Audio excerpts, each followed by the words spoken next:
In news overseas, in Northern California, the raging wildfires continue to spread, fanned by stiff winds that have forced tens of thousands of people to flee. VOA's Michelle Quinn spoke with people who have left behind their homes and possessions as the fires burn through the state's world-famous wine country. Here in Sonoma County, California, fires continue to burn in the dense brush and in the vineyards. Authorities are worried about the wind, shifting direction and picking up speed. But Dave Larson of Glen Ellen, California, went back home to look for his cats and see if his neighbor's home still stood. It was as light as day because the fire was so big behind my house. I had intentions of staying and fighting the fire, but there were embers the size of a toolbox or a wine barrel that were falling everywhere, and I quickly just grabbed the most important things that I could think of, which was not much at all: my ID, my passport, and the cash that I had, and spent the rest of my time looking for my cats. I was able to find one cat, and I got in my car and left, and that was it.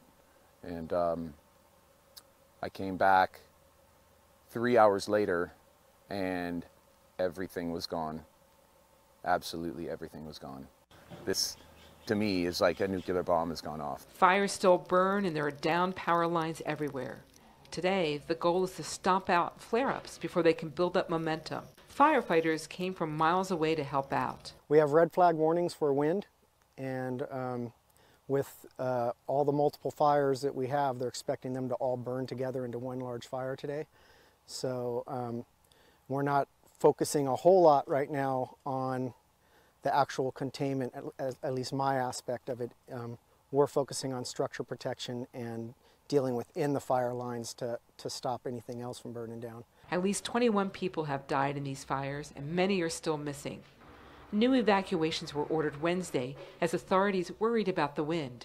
Despite the destruction, Dave Larson found something of value in the ashes of his home, which he built in 2004. One thing that I really kicked myself for not grabbing before the fire came was my grandfather's 100-year-old Lebel rifle that he was shot with in World War II, and it was in perfect condition. And as you can see, this is what's left.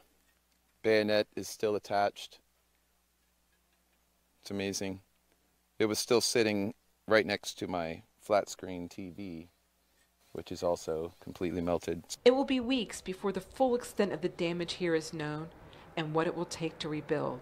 But for now, people here are just trying to make it through this fire safely.